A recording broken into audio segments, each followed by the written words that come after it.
Welcome to this videocast and podcast for subscribers to davidicke.com. Well, you wouldn't, on the face of it, connect the ludicrous build-up militarily against Russia and the demonization of Russia with what's coming up on Monday, Halloween. But you can, because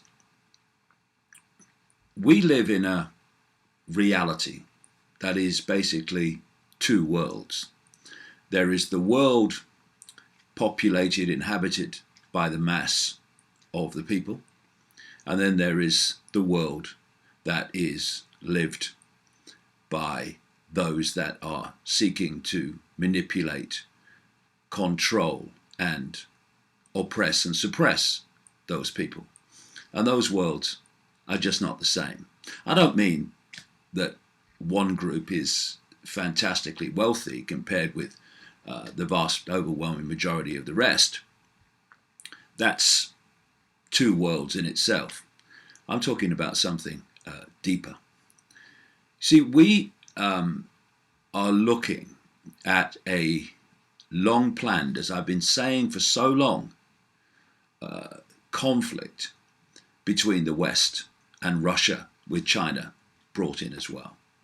It's been long planned, and the pieces are being moved into place more and more obviously.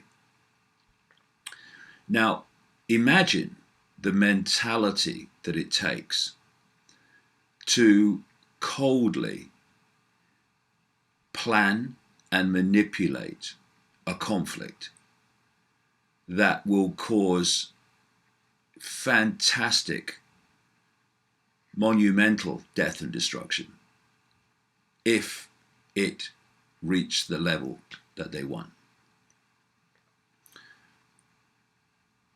What would you need to do that?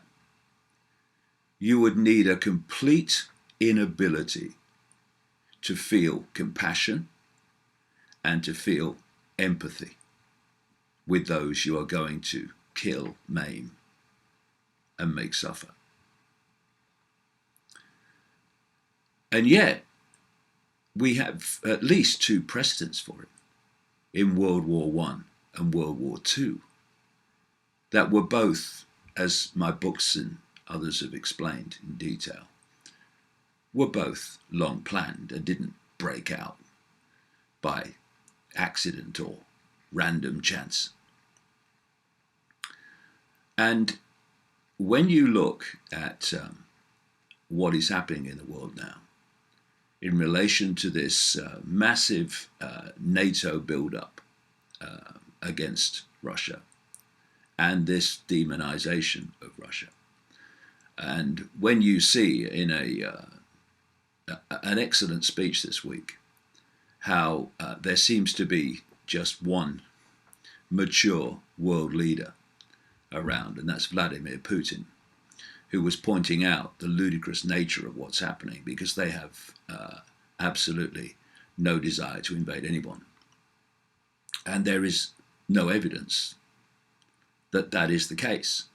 All we have is rhetoric and well, outright lies and propaganda from the leadership of the West. So here we have this obvious attempt to trigger a war with all the human and environmental consequences. What kind of mentality could possibly envisage that, let alone plan it and want it and seek to make it happen? Well, that brings us to Halloween. This is like Christmas, a great example of these two worlds that I'm talking about. To most people, not least in the United States, but wider afield now, Halloween is a bit of fun. It's when kids go around the doors, trick and treating, and they dress up as ghosts and monsters, and you have this apple bobbing and all this other stuff that goes on. And in the United States, it's become the second most profitable festival in the year, second only to Christmas in the amount of money that's generated. But Christmas and Halloween have a much deeper significance, and certainly so to this hidden hand, this other world of interbreeding bloodlines and their gophers that are manipulating world events and have been doing so for literally thousands of years. Christmas, for instance, is really Saturnalia. Saturnalia was a festival in ancient Rome during the Roman Empire, in the run-up to what we now call Christmas. They gave each other presents at this time. They decorated trees. They hung holly, a sacred plant tree to Saturn. And Saturn was the great god of Rome, hence Saturnalia. This was a festival to the god Saturn. And like so many other pagan festivals, Christianity, when it came along, which of course came out of Rome, they decided that they could get new recruits easier. Well, this is one reason for it. There are others. If they just took over the pagan festivals and called them a different name. So eventually Saturnalia became our Christmas and the alleged birth date of Jesus Christ, who is just another symbolic figure in a story that's been told over and over again throughout the ages and endless different cultures, each time just put into another historical setting with another name for the hero. But to this other world of these bloodlines and the world of Satanists, which these bloodlines are in their inner circle, Christmas is still Saturnalia. It's still a time of human sacrifice. And so Christmas is a time when the Satanists and these bloodlines do their rituals, including human sacrifice. And then, not least the sacrifice of children, by the way. And then we come to Halloween. This is the ancient Celtic and Druid festival. Druids, of course, the priestly class of the Celts. And they had a festival on November the 1st called Samhain. And the night before was basically the Night of the Dead. And they engaged once again in human sacrifice on one heck of a scale. And then, of course, Christianity came along. And as with Christmas, it hijacked Samhain and called November the 1st All Saints' Day. And the night before became known as All Hallows. I've seen it some places as All Hallows Eve, which morphed into what we today call Halloween. And Halloween, in the days of the Celts, was a great time of human sacrifice.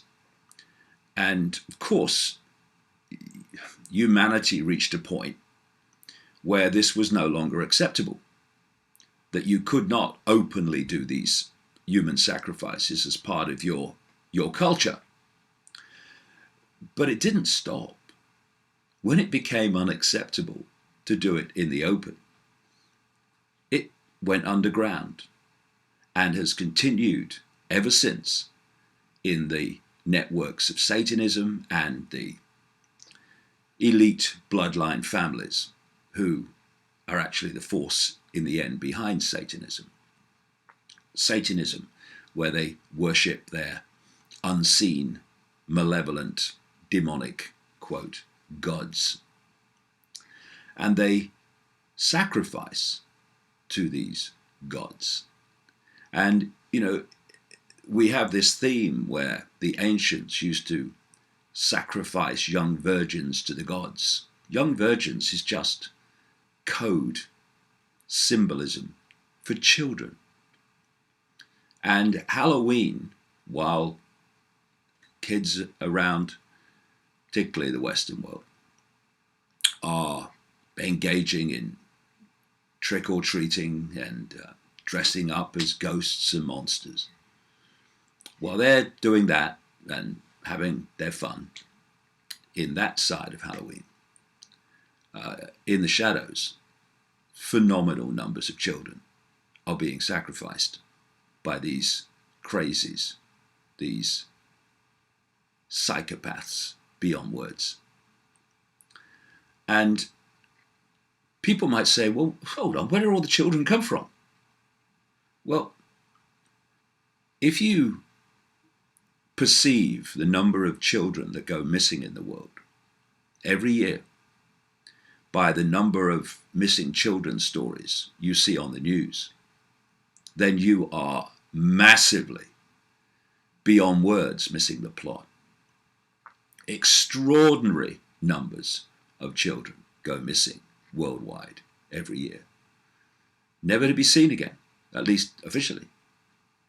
Now, not all of those children end up with the Satanists, but a significant number do. And these are where the sacrifices come from.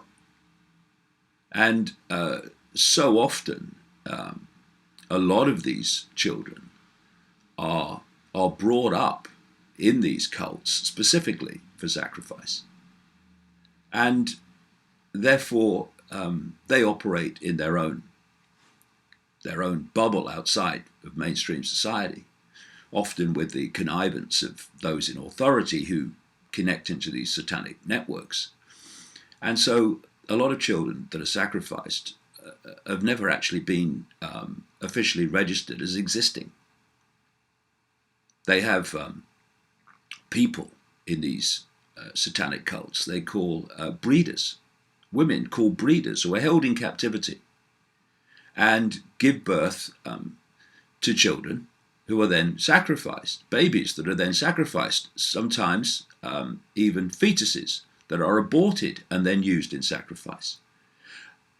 I think I mentioned earlier that there are two worlds in our reality. The one that most people perceive to be how things are. But there's another one that is so horrifically different to that those in the world of the general population will overwhelmingly say, that's rubbish, that's nonsense, that can't be happening. Because this other world is so dramatically, fundamentally, beyond words different to the world of the scene in general society, that chasm of difference is too much for most people to breach in terms of their perceptions of possibility. And also connected to this whole area of child abuse is this whole paedophilia horror, which has come to light very much in England in recent years, but of course now the lid's been put on that. Oh my, we can't let them know this. Shut it up. Because the same networks are involved in the systematic sexual and violent abuse of children. It's all connected to this same network. This is why you have so many people in positions of power, politically and otherwise, who are both pedophiles and Satanists. So we have this period now coming up on Monday of Halloween. And to the Celts and the Druids, this was a time when the veil between this world and other worlds, the world of the dead, if you like, thinned, and the dead could re-enter this world, and people from this world could enter the world of the dead. Now, there's another big error that's made in terms of perceptions of how things are. And that is that knowledge can only move forward. That wherever we are at any point in what we call human evolution, it must be at the cutting edge of human knowledge. Not necessarily so. Okay, let's look at ancient Egypt. Now let's look at Egypt today. The very comparison between the two reveals that societies can go back in terms of where they are, as well as forward. And what is the key to that? It's knowledge. It's the circulation of knowledge, the circulation of understanding. Now, if you can systematically withdraw, suppress, which is what they've done massively through religion, not least Christianity, if you can withdraw and suppress knowledge so it goes out of general circulation, then that society is less knowledgeable, less evolved, if you like, in terms of awareness of reality than it was before. And there was knowledge circulating about the nature of reality in these ancient societies, like the Celts and so many others all over the world, that has been withdrawn from human society. It's just starting to come back now. And funnily enough, it's coming back into the form of things like quantum physics in our way of expressing it. But they knew, without using words like frequency and such like, these ancient societies, certainly the key people within them that held this knowledge, they knew that this reality was only one of endless realities that shared the same space as this one. Like radio and television stations in the analog system share the same space without interfering with each other unless they're really close on the dial. And therefore they knew that interpenetrating this world were other realms, what we would now call bands of frequency, that had very different realities. And they perceived them as the world of the dead, which is kind of true in the sense that when our consciousness leaves the body, it goes to other frequencies of reality. The body holds our attention in this frequency band we call visible light in the electromagnetic spectrum. But when our consciousness leaves the body, then it doesn't have that focus and it expands into other realities. So although there is no death, apart from the body ceases to function, you can understand why these ancient societies, like the Celts, perceived these other realms as the realms of the dead. And when planets and other heavenly bodies are moving around, they are impacting upon the energetic field, the energetic sea that we're constantly interacting with, the electromagnetic field. And therefore they affect it. And it's therefore understandable, again, from a modern perspective, how certain times, i.e.